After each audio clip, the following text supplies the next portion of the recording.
On a cold autumn night in the quiet town of Brookhaven, Officer Daniel Mercer finished his last patrol of the evening. The dash cam showed him returning to the station, logging his final report at 11:58 p.m. By all accounts, it was an ordinary shift, but Daniel never made it home.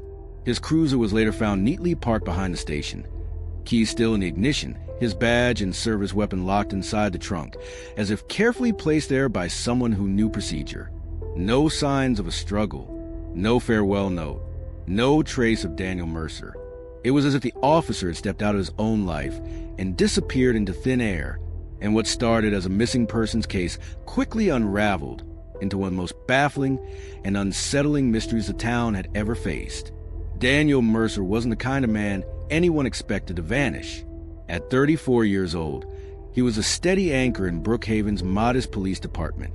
He was a 10-year veteran on the force, respected by his peers, trusted by the community, and known for his calm approach in high-stress situations. Colleagues described him as unshakable. Neighbors called him the guy who'd shovel your driveway before his own. Daniel was married to Emily, a local schoolteacher, and together they had 2 children, a 7-year-old daughter and a 4-year-old son. By all accounts, he was a devoted family man, showing up to every school play, every soccer game, often in uniform straight from his shift. He was the kind of officer parents pointed to when teaching their kids that police were the good guys. And maybe that's what made his disappearance so unsettling. If someone like Daniel Mercer could vanish, what did that say about the safety of everyone else? Daniel's shift began at 4 p.m. It was routine. A few traffic stops, a domestic disturbance that de-escalated without incident, a report of vandalism near a local church. Nothing out of the ordinary. At 11:45 p.m., dispatch records show him clearing his last call and radioing that he was heading back to the station to complete his shift log. Surveillance footage confirmed he pulled into the station lot at 11:55 p.m. He entered the building, stayed inside for 3 minutes, and then walked back out.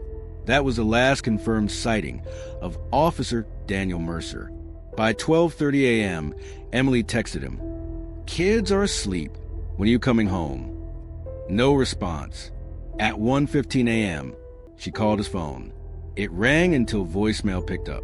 At 6 a.m., when he still hadn't come home, Emily reported him missing. Within hours, the Brookhaven Police Department, his own department, was leading a search for one of their own.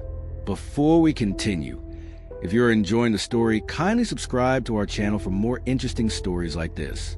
The first discovery was his cruiser. It was parked behind the station, out of sight from the main road, as if deliberately placed. The engine was off, but the keys were still in the ignition. Inside, his radio, his cell phone, tucked neatly in the cup holder, his duty belt minus the firearm. In the trunk, his service weapon, his badge, his notebook. The weapon was unloaded.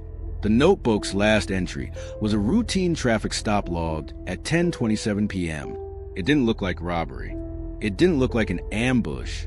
It looked staged, almost as if Daniel had carefully left behind the symbols of his identity as an officer before walking away. But why? Investigators floated 3 main theories. Voluntary disappearance. Did Daniel walk away for his life, staging the scene to make it look mysterious? Colleagues insisted this was impossible. He loved his family. He was up for a promotion. There were no signs of depression or financial issues. Foul play. Was he targeted by someone he'd arrested? Revenge was always a possibility, but no immediate suspect stood out. Inside job. The meticulous way his belongings were arranged raised suspicions. Could someone within the department know more than they were saying? As days turned into weeks, suspicion began to seep into the very walls of the Brookhaven Police Department. The case was riddled with false leads. The truck stop sighting. A man resembling Daniel was reported at a truck stop 2 towns over, buying gas in the early morning hours. Surveillance proved it wasn't him. The anonymous letter. A note was mailed to the station reading, "Mercer knew too much." Forensic testing revealed it was a cruel hoax from a teenager seeking attention. The abandoned farmhouse. Search dogs led investigators to a dilapidated farmhouse at the edge of town. Inside were remnants of squatters, graffiti, and strange carvings on the wall, but no sign of Daniel. Each dead end drained resources, but investigators couldn't let go. The missing officer was one of their own. The case shifted dramatically 3 months later. A hunter in a nearby wood stumbled upon a shallow grave.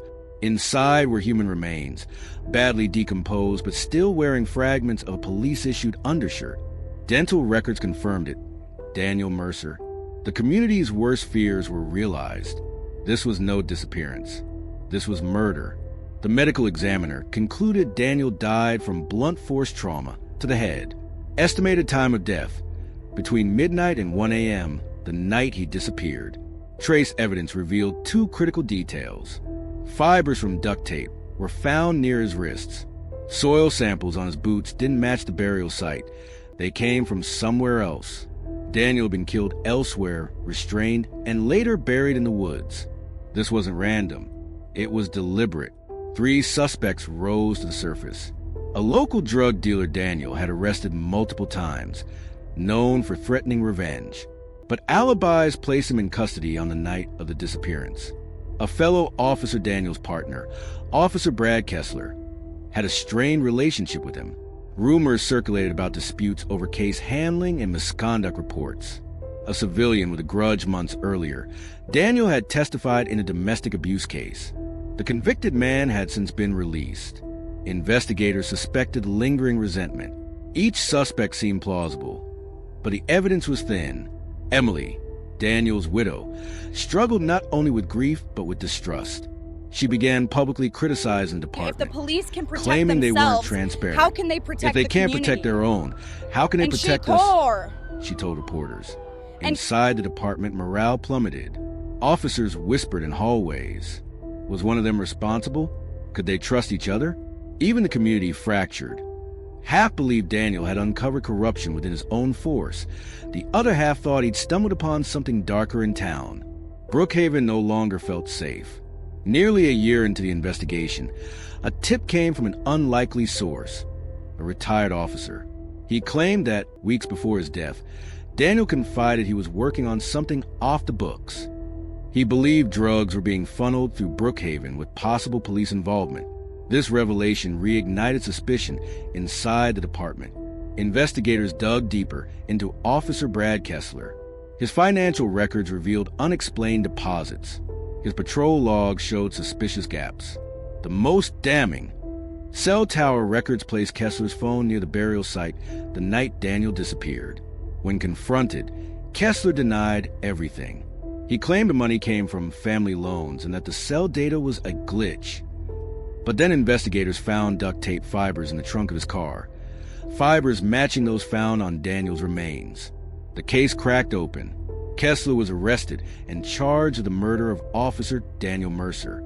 Prosecutors argued that Daniel had discovered Kessler's involvement in drug trafficking and threatened to expose him. To protect himself, Kessler lured Daniel out after his shift, subdued him, and staged the scene to look like a voluntary disappearance before burying his body in the woods.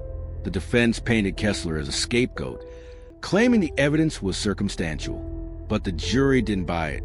After 3 weeks of testimony, Brad Kessler was convicted of first-degree murder and sentenced to life in prison without parole. The verdict brought closure, but not peace. The Brookhaven Police Department faced a reckoning. Trust between the community and law enforcement fractured, and rebuilding it would take years. For Emily Mercer and her children, justice was bittersweet. They had answers, but no father, no husband,